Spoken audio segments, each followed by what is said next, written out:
you ready? I'm ready. Okay, I'm position. Don't laugh. Don't make me laugh. Okay. Hey, everybody. This is Justin Bogard from the Super E and J podcast, and this is episode 7. All right, 7. We've made it to number 7. This is big for us. Yeah, awesome. Well, thanks for doing this with me. Appreciate it. So I'm Justin Bogard with Bright Path Notes, and what we do is we buy and we sell real estate mortgages. We buy performing and non-performing for the cash flow. So we work with investors, and we do this for our own portfolio as well. So he is the bank. I am the bank. I aspire to be the bank, not the landlord. So. And I am Super E with Elizabeth May Ora. We do all things Airbnb, short-term rentals, from rehabbing properties for our clients to the designing and then the complete hosting and property management. Which today we're here in one of your Airbnbs, and you told me this was an Airbnb Plus. Yes. So this is a very, very special designation. Okay. Out of 6 million listings on Airbnb, only 0.04% are Airbnb Plus. So this property is a 3-bedroom, 2.5 bath, and you have to have all 5-star reviews.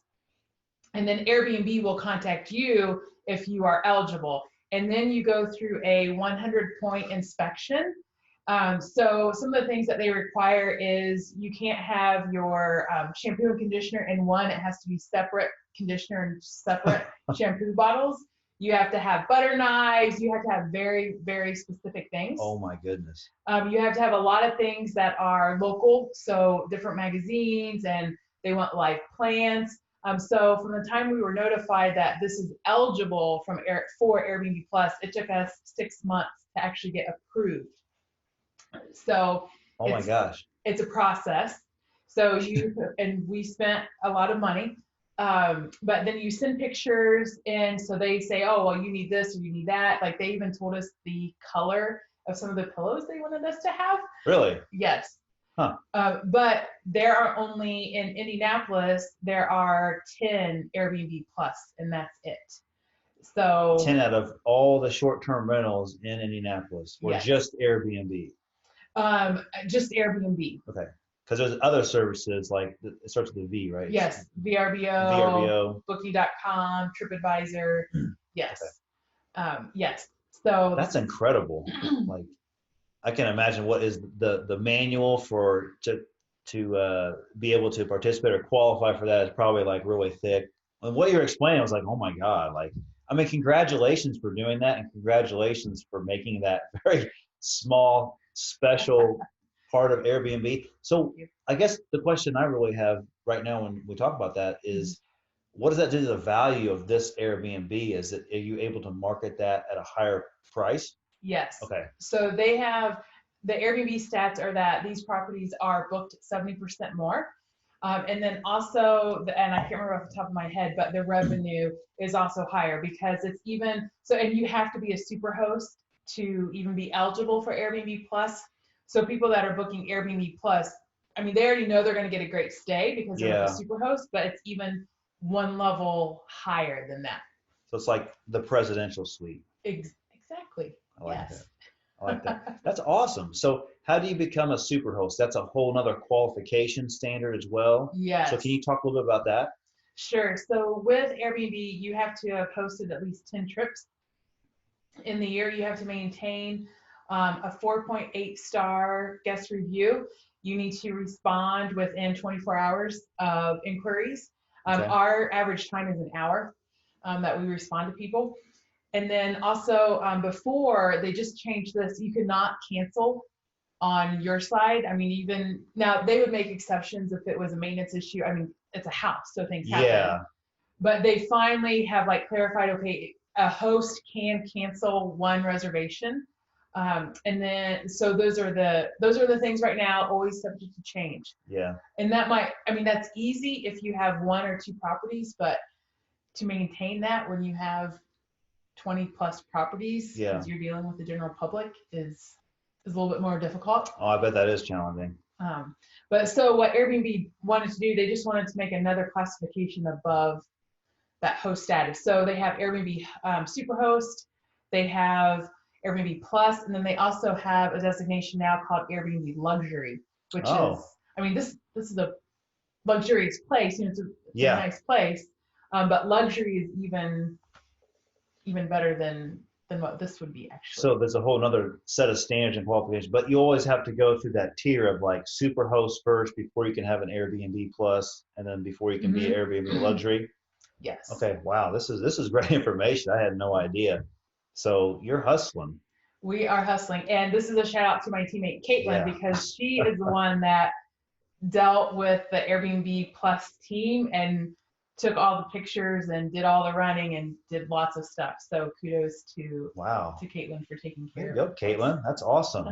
And then, oh, looking at our picture back here, this is our peacock. Is that right? Yes. So in this house, we do have a peacock theme.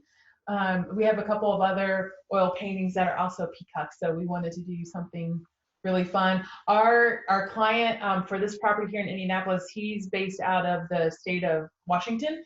Mhm. He rehabbed the property and then he couldn't get it sold, even though I mean it's a gorgeous property Yeah. in Bates Hendricks. But our guests love it. So I mean we've had some really great success with it. So that makes sense. So that's just another way that real estate investors, if they're not able to, they have a real estate problem, as I hear that they say in the industry, is that another way to help that challenge or that problem is to turn it into some sort of short-term rental. Mm-hmm. So that's great. So they weren't able to sell it as a flip. Obviously, there's probably in poor shape, and they obviously did some great renovations here and put some great products in here. And by the way, is this a local artist? This one is not Okay. actually, but we do have a lot of sayings in here, a lot of quotes that are framed from a local poet. Really? So, Okay. yes. So now I'm gonna be looking around the Airbnb when we're done recording to check that out. Mm-hmm. But anyways, so that's awesome. So turning into short-term, so now they have good cash flow. Mm-hmm. So, Yes. and then turning it into an Airbnb Plus, does that give your company like uh, different management fees that you charge to maintain that status? Because you're getting, obviously, you said there's 70%, you know, Increase in increase bookings on average. in bookings. Is that what you call them, or Mm-hmm. reservations? So does that in turn help with your fees as well, that you're able to be as an Airbnb management company? Oh, I did not think about raising our fees. See, I'm glad we do this Light podcast. bulb. That's a really good point. But he's a great client, and he Yeah. actually gave us. So I gave him the quote to furnish a property, Mhm. and then he said, "Well, would you mind if I wanted to spend a little bit more money?"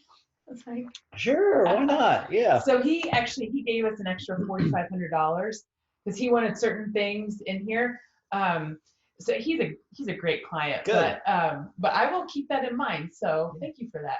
Well, it sounds like you went through, a big ordeal to Yes. make it that status. And if it adds value to the end client, it may be worth it to them to be like, this is a great house, great place, and Bates Hendricks, right? Mm-hmm.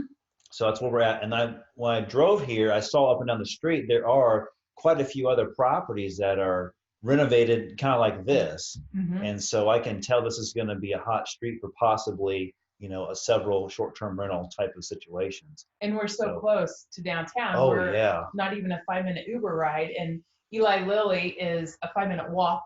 So it's a great location. Yeah, for maybe temporary employees, maybe overseas are coming here to do work for a month or something, and they have a awesome place to stay and walk. So that's cool. I like that.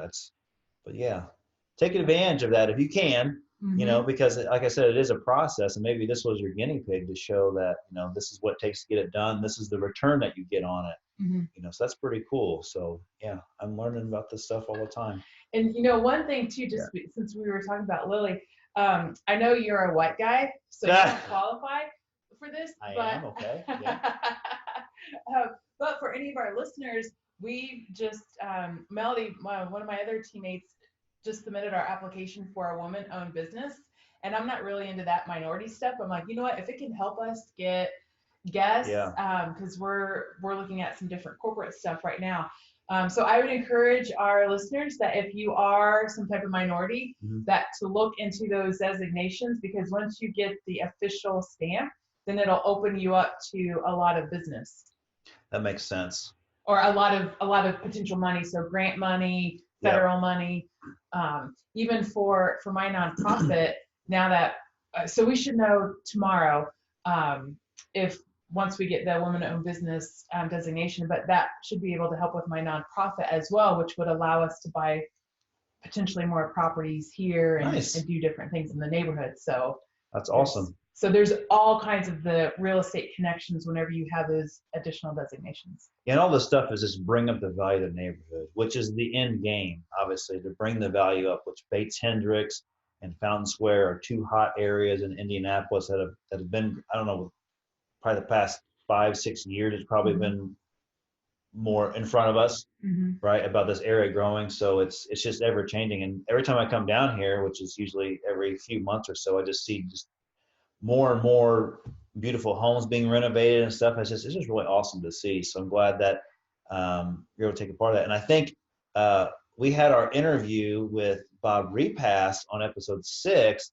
and Bob actually sent us an email Mm-hmm. about how Indianapolis is like. Is it the number one like hotbed, if you will, for short-term rentals? Or It's one of the top, yes. okay, Yes. And part of the reason is because we are ranked as a number one convention city. We have so many conventions coming in, and then yes. all the industry that we have here. So, yeah, but we were just speaking of our guests, we were very happy to have Vicky and Bob on with Yeah, us. and we had Vicky Perry in episode 5, who is the our local real estate chapter. She's the executive director, so she basically runs it all. She does an amazing job with that. She does. So there's that organization is expanding their member base, but also expanding all the educational stuff they do, which is great to see because I know I've learned a ton of stuff, and obviously it's been able to put you as the forefront for short-term persons. I don't know anyone else that does short-term, or at least brands like you do in our area, or even across different states as Mm-hmm. well. So I know you've had some opportunities recently, and I'd like to give you a chance to showcase, what you've been doing since we've last spoken within Oh, the past month, because you've been traveling like to Arizona, right? yes, I've been traveling like crazy. Yeah.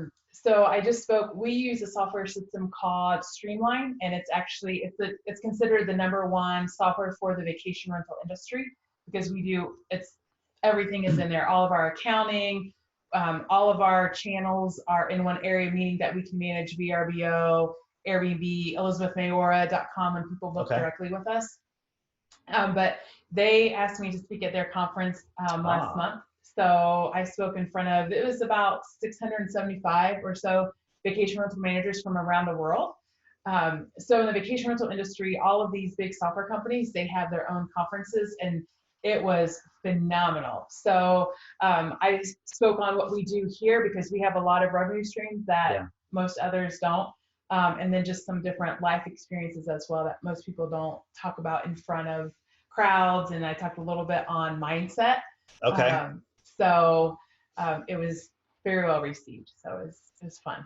Awesome. Congratulations. That's great. I mean, you're always in a spotlight somewhere. I'm really honored that, we've had a real estate, relationship together to where we were able to go back and forth and help each other out and then watch you grow and just changing your industry and making it more of it's not really a niche anymore. There's a lot of people Mm-hmm. starting to get into it just for themselves, like what I'll call mom and pop short-term property managers, and then somebody like yourself that's doing just a lot of them. Mm-hmm. So you're like 25 plus properties right now We is what you're have managing? 21, Yeah, and okay. so 21, I was and giving we you have. credit for 4. I don't know where I got that from.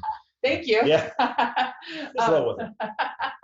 And then we have 29 listings because, like with Okay, our duplexes, you can rent the entire duplex, and we just have some different configurations like that. awesome. But yeah, so let's talk about some notes with you, Mr. Bogard. Sure. So let's see, in October, this is October, I think I've already bought 3 loans for our portfolio. And This then, month? yeah, Wow. Yeah, Okay. so we depleted our inventory pretty much so quickly. It's like when we started listing these assets for sale and they started going so quickly, like I didn't have time to because usually you can sell a couple of assets, you can replenish those while some other ones are getting sold, and so on. And we ended up going through our inventory so quickly. So I've been in not panic mode, but I've been excited to be like, okay, now I can shop and buy some more ones. So we've already bought three. We're trying to buy a couple more right now, Mhm. and then we have some other things in the works. We have some other investors that we're working with right now that are buying a package of loans as well. So that's Okay. exciting. And so we're in the fourth quarter, right? We So are. the race is on to finish the year strong. So I set a goal of doing 50 deals this year. Okay. And so I'm really close to 50 right now at the beginning of the fourth quarter. I think I haven't added the number up, but I'm around like probably 43 deals that we've done so far. So Congratulations. I don't see any reason why I can't get to 50, but I may have to set my standard to 60 before the end of the year just to give myself an extra boost to go forward. So I'm excited about that. Definitely growing. And then there's been some changes. I actually just found out today that my virtual assistant that I've been using, my main one, my true assistant, is found a different position, which is great for her. So she's super excited about what she gets to do next. Mhm. And but it's kind of bittersweet because it's like we just got built up. We have this good rapport, and she's able to help out with a ton of stuff that I was not imagining that somebody could help me with. And but I'm going to be able to get a different person, but it's kind of bittersweet. So I wish her all the best. I'm sure she's going to do great in her next venture. But that's kind of what happens in our business when you're an owner. I don't want to say you have turnover, but there's positive turnover. I mean, this is a Mhm. great opportunity for her to be able to do what she really wants to do in her life. Mhm. But then having things recorded, even mouse clicks on the screen of like a step by step of how you do software and stuff.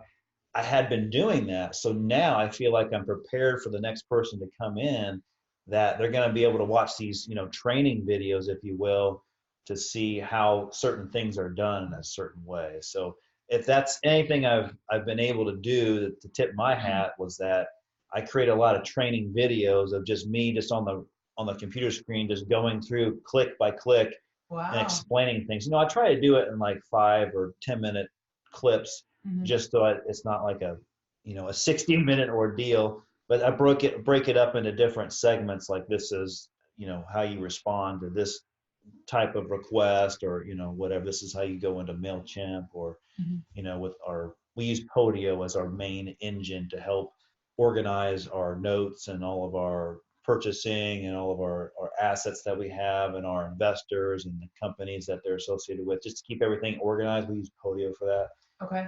So that's another thing that I would record things on as well. So those are kind of the bigger changes. I am going to No Expo, which we had Bob Repass on the last episode Mhm. that aired a few weeks ago. So I'll be definitely going to that. So that's my big next big event that I'm going to be a part of. So get to spend a few days with them down in Dallas, Texas. So Excellent. And yeah, just to piggyback on the fact, so what he's doing is his standard operating procedures, basically, whenever mm, you're doing all the recordings. thank you. Yeah, Absolutely. That's extremely important. And especially as the owner, when you yeah, get further and further away from the day-to-day tasks, yeah. you want those. So continue to build those. So good job on that. Yeah, and I learned that from actually Brett Snodgrass and Oh, Brian Snyder from Simple Wholesale. So shout out to those guys, because I ask them for advice often about businesses and best practices, just because we're close. mhm. And that's one of the things that they suggest is it's like you just need to make these training videos, because you just need to say it one time and just have them watch it. And when they have questions, answer them. But that kind of gets 75% of the stuff out of the way for you, and it's already pre-recorded, so it helps a long way. Because I'm sure I believe they have mostly virtual assistants. I'm sorry, they have employees and they Mhm. have a few virtual assistants on the side, and so I'm sure if they've been through a few in the beginning, so they found one that they could hold on to for long term. And Mhm. they said that was like one of the things that they learned was just doing that. So anyways, I did what you told me to do, Brett. So Awesome. yeah. What was the name of this place? Or what is Oh, the name of this place? this is called Elegance in the City. Elegance in the City. Okay, I like that. Yes. So if you would like to book, you can go to our website. Um, Is that how and you book? Is by the name of the of your property? most people are looking for the bed bath count. Oh, okay. Well, that makes sense. Yeah, because Hmm. if they're bringing their family with them, or if it's just them Or and their spouse colleagues. or colleague, yeah. Yeah, about 85% of our guests are business Okay. folks. So yes, that's typically how they book. And the neighborhood also is very important. What's well, do most people know this area when they book? You would Or be surprised how okay. many out of state people know Fountain Square Oh, wow. mainly, but also Bates is that the show Good Bones has made Bates Hendricks very popular. Yeah. So we actually met with some of the ladies from Good Bones. Caitlin and I met with them probably about 2 months ago, and they Okay. do a sale because they have lots of interior furnishing Yeah. stuff. They had people from all over the U.S. coming for their sale, and it was a yard sale. And she said we just thought it would be locals, but they had people from Missouri and all over the place. Wow. So that show has also helped so people know, and especially people that Yeah. are traveling here for business will know the different neighborhoods that they want to stay in.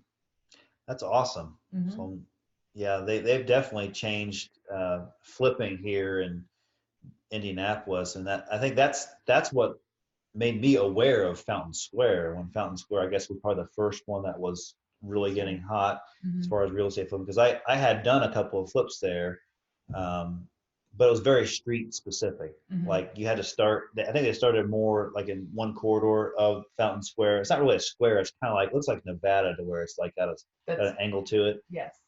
If you look at the map of the township, I guess of Fountain Square, but it was very street specific. So I didn't have much luck doing it there. Of course, that isn't my forte. So this is why I'm not doing flips as a business. While you're doing notes and That's you're why I'm crushing doing it. notes. It's just easier for me. It makes sense, Hmm. That is hardly any competition really compared to real estate wholesalers and fix and flippers. There's just a lot of competition too. So Hmm. I mean, the guys that do make it, it's just incredible how they make it. Just being very short term in the business, I realize how much effort's involved and how much systems are important and having the correct vendors and guys and gals to partner with. Hmm. And so it's just hats off to them for making it work. So I know it's a challenge. And when you're rehabbing, you never know what you're going to run into. Never, never know. Oh yeah, I mean it was a budget and time were never met. Like in my experience, I don't know if most fix and flippers are like that. That's just what I hear is that pretty much you're going to go over budget and you're going to go beyond your timeline because something happens. Something holds you up, whether it's a Hmm. contractor or just an issue that you never saw. But that's what makes it fun and exciting because you're just like, it'd be too boring if it was a, pre-can, set it and forget it type of thing. So, And if everything uh, went as yeah. scheduled, right, and on budget. Yeah, and it's kind of true for notes as well. Like when you go do your due diligence on a note, nothing is ever the same. There's always some interesting fact or phenomenon about the property, the collateral that's secured by, or like the paper that is written on, or the borrower. I mean, most of the time it's not a big deal. It's Mhm. fixable, but it's always, you always want to look out for it and figure out what's wrong. So you can make it better, then I can resell it. So I almost like rehab loans, if you will. So I Oh, I that's a good way to often look at it. so I often take loans from like what we'll call mom and pop sellers. So there'll be people that had a problem. Like let's take this house for example. Hmm. They had a problem with their real estate. They couldn't sell it the traditional way, with a realtor and list on the market. So another way people sell their real estate is by being the bank and selling it what we call on terms. So this property owner could have listed it and sold it to somebody that maybe wasn't bank financeable, but they had some money and they could have become the bank that way. And so you'll find these this paper, if you will, in the county records because people will record the documents when they're seller financing. And so I would market to those people and I would able to buy their paper. And usually there'd be some, I'll say things wrong with it Hmm. because they don't know what best practices are and they don't underwrite the borrower Hmm. because like I said, they just don't know what best practices are. So you're able to buy those at a discount because there are some challenges with it. But Mhm. then what's neat about it is that you can kind of fix those problems as you're buying it or after you're buying it, and kind of get things to where it's like a turnkey product. And then you can resell it for like a premium, if you will, Okay. which is nice too. So the next person that is investing in it, it's like it's already set up like the best and most secure way that you can have it. So this would be a performing note, Correct. right? Okay. Yeah, sorry, I didn't specify that. Performing loans. That's Okay. what we mainly do right now is performing loans. Okay. There are several people, that want to work with me that like non-performing loans, Hmm. and it's just that inventory is out there, but it's just a lot of work to get it, and it's tough to find those as far as like predicting what you'll get out of it, Okay. because you'll find that there'll be people that still live there Hmm. in the homes and they're non-performing, so that seems like that you can get their attention and like help them out, be like, hey, there's a government program that can assist you with your payments, or hey, what's your hardship, or if they're just a squatter, Hmm. so you really don't know what you're going to get. I don't mean that in a negative way. I just mean like it's there could be very large rewards with it, but Okay. also it comes with kind of a lot of being active in it. And so most of the investors I work with prefer to be passive, and Okay. so that's just an easier way to work with them, is just to find these loans or sell them out of our own inventory if we've kind of matured them and fixed any quote unquote problems with them. Hmm. And so that's kind of what it looks like. So So you said that you do mainly performing notes. yeah, Do you ever do non-performing? I have. We haven't done them in a couple of years. Okay. So If if you were to do non-performing, would you do all of that legwork for your client, or would they have to figure that out? How does that look?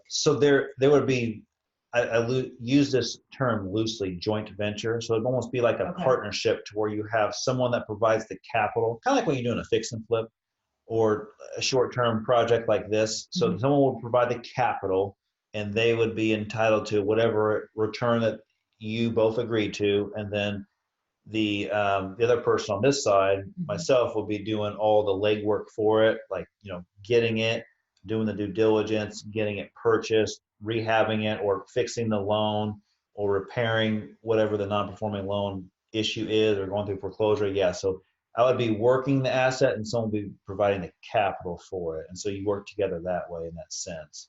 Okay. So, like I said, I don't like to use the word joint venture because there's a lot of negative connotation to it, because a lot of people don't do it the correct way, and you would need to talk to your attorney, your real estate Yes. attorney, to do it the right way.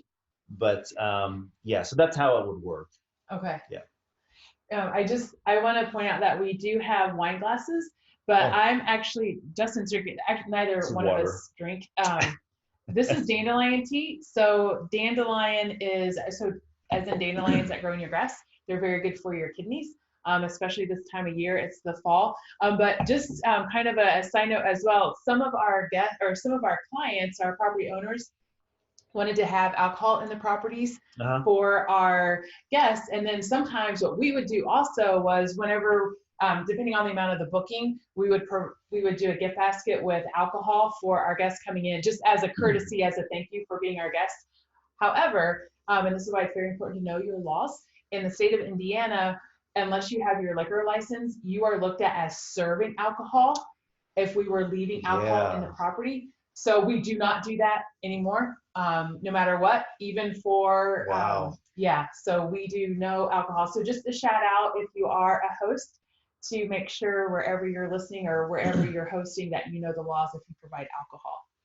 Because that's, Is this what you just said? Is that part of your dirty laundry?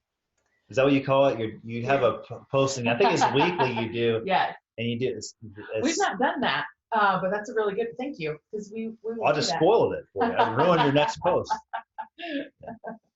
But yeah, I mean, it's very important and because there's so much liability Oh on me as gosh, the yeah, host if they would go out and get in an accident.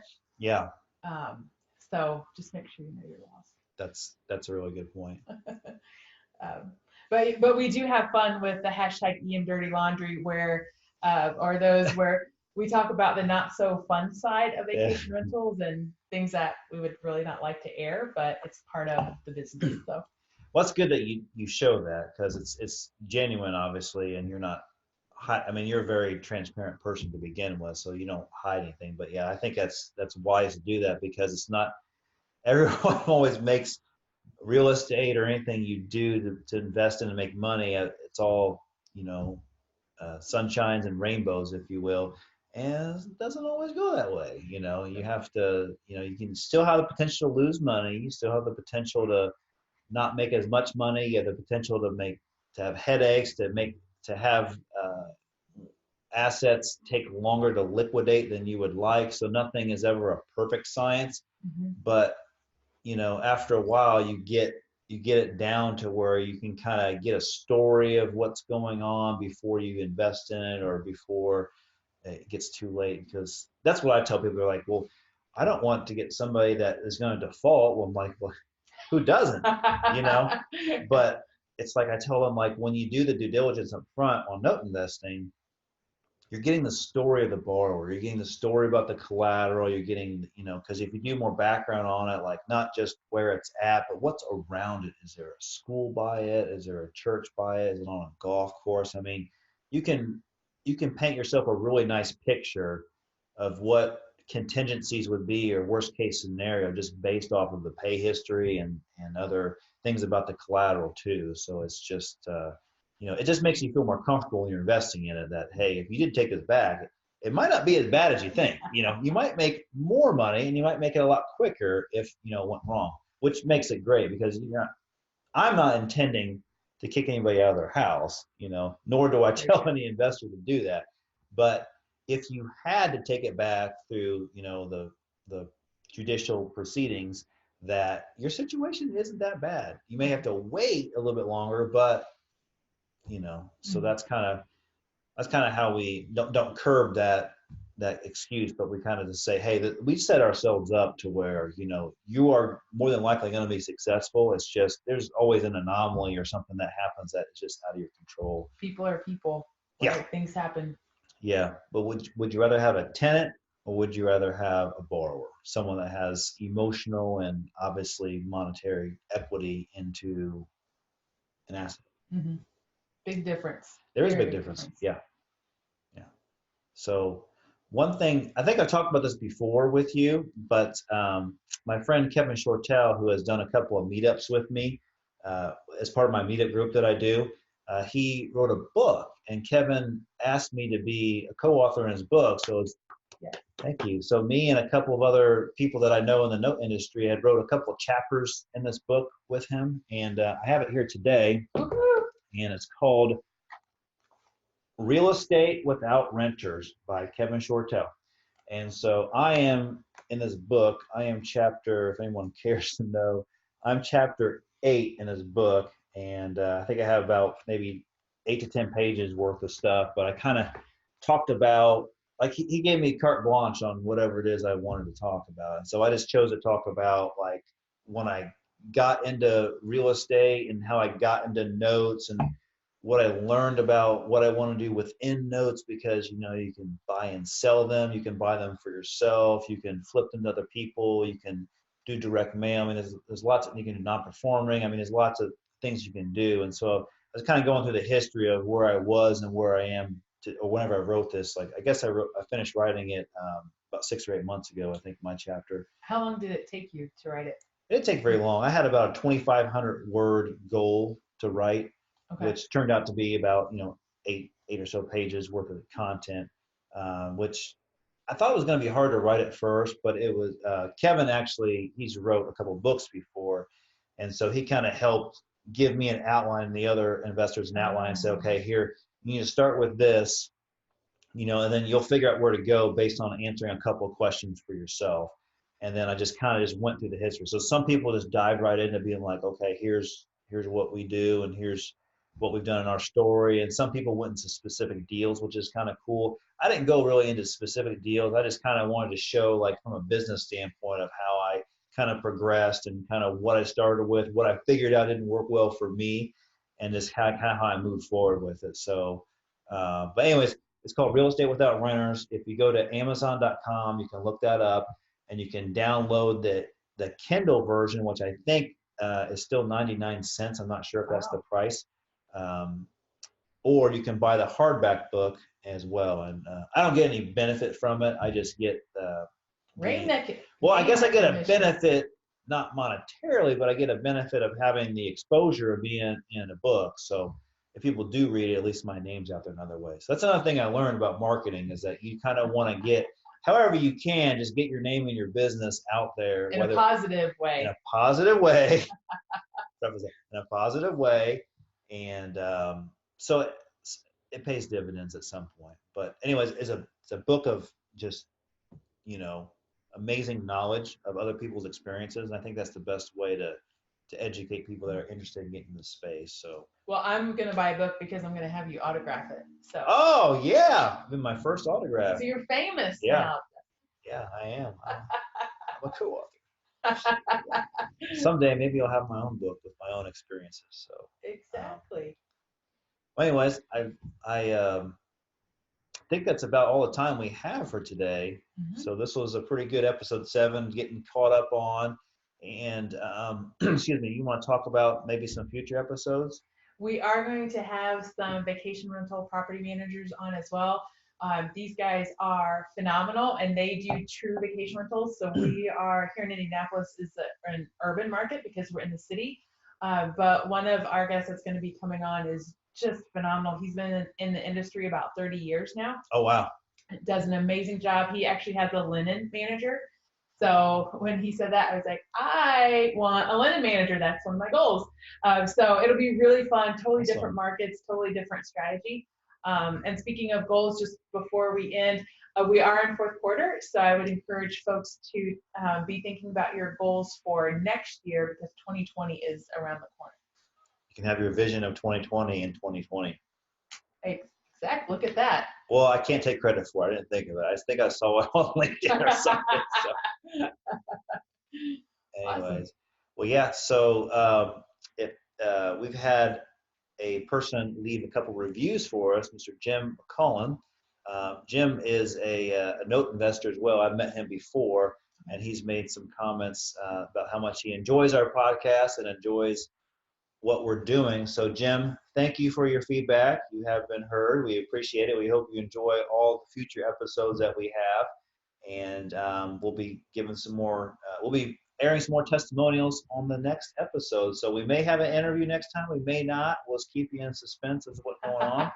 And until then, I'm Justin Bogar with Bright Path Notes. And I am Super E with Elizabeth Mayora. All right, you've enjoyed episode 7. See you guys. Bye.